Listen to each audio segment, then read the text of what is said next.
Bonjour et bienvenue dans cette nouvelle chronique taraborienne.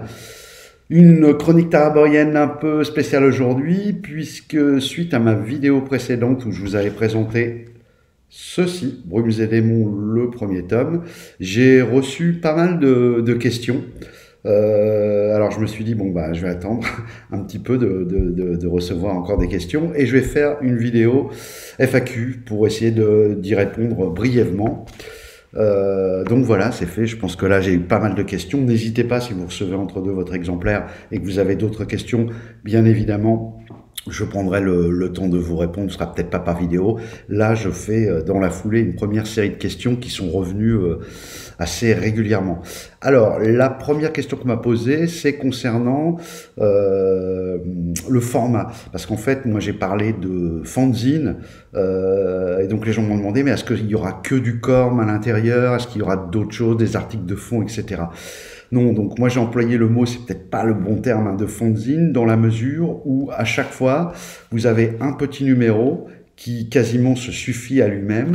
La parution, il n'y a pas vraiment de parution, ça va être un petit peu avec mon rythme d'écriture et de playtest de tout ce que je mets là-dedans, mais c'est vraiment centré sur l'univers Medfan, on va dire orienté un peu sword and sorcery quand même, de Brumes et démons, qui est fait pour faire de l'OSR, donc avec les chroniques de Com.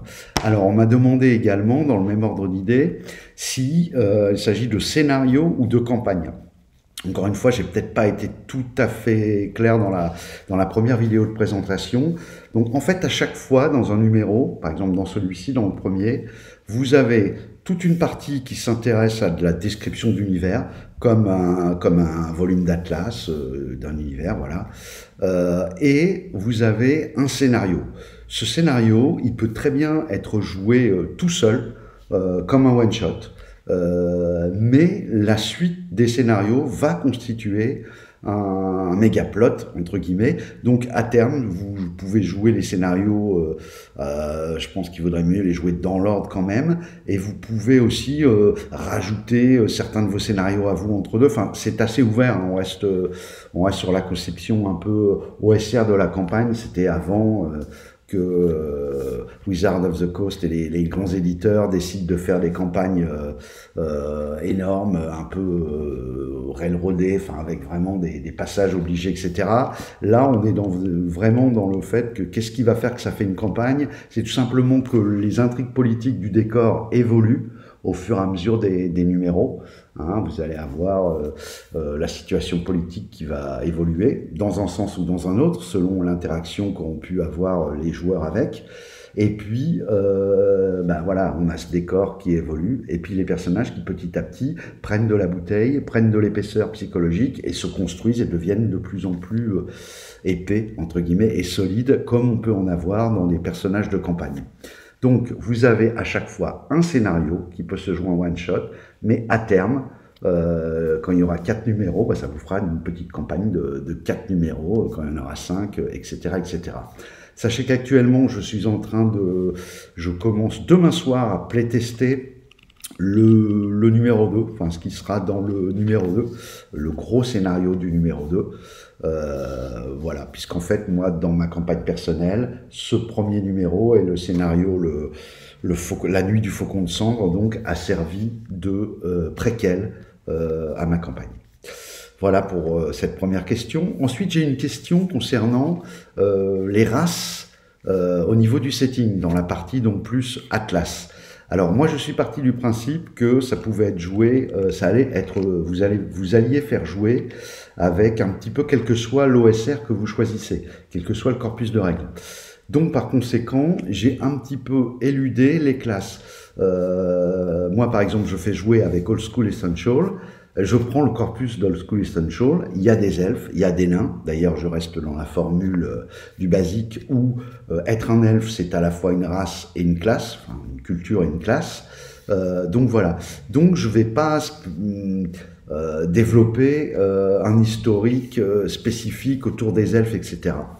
Voire même, je vais lisser cette notion puisque dans le setting des Chroniques de Corne, vous pouvez très bien, si vous prenez des légionnaires impériaux, bah, dans la même colonne de légionnaires, vous pouvez très bien avoir des nains, des elfes et des humains. Voilà, il n'y a pas de spécificité, je ne rentre pas dans ce genre de détails. Par contre, ça commencera avec le numéro 2.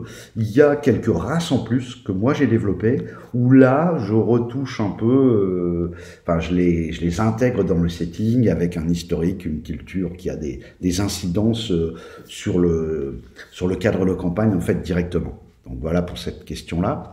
Ensuite, on m'a demandé également, sur un petit volume comme ça de 55 pages, environ à la louche, combien il y a d'heures de jeu. Alors c'est toujours très difficile, c'est toujours très difficile de répondre à ce genre de questions parce que ça dépend de votre timing, de votre rythme de jeu, de la table que vous avez, si vous avez des joueurs qui fournissent beaucoup, qui rajoutent des scènes et développent des scènes de drama, etc. C'est évident que vous allez mettre plus longtemps à jouer qu'avec une troupe qui vraiment veut débouler tout le long, etc. Même si je dois dire que, rappelez-vous que les règles de l'OSR, avec cette histoire de monstres errants tous les 2 tours, incitent quand même les joueurs, lorsqu'ils sont en exploration dans des souterrains ou dans des lieux, dans des places fortes, etc., à quand même essayer d'aller assez vite, puisque tous les 2 tours, il y a éventuellement une chance de rencontre qui peut être potentiellement mortelle. Moi, en playtest, on est loin d'avoir...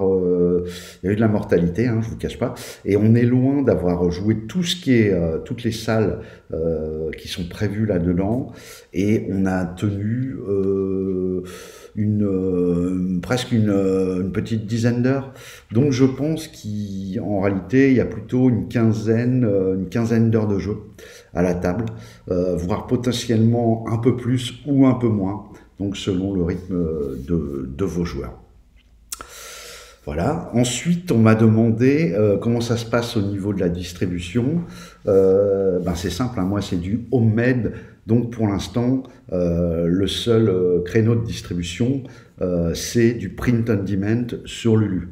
Voilà, je rappellerai l'adresse dans le descriptif. Ça c'est pareil, je l'avais pas mentionné dans la première vidéo, mais je vous mets le lien directement si vous voulez commander un exemplaire sur Lulu.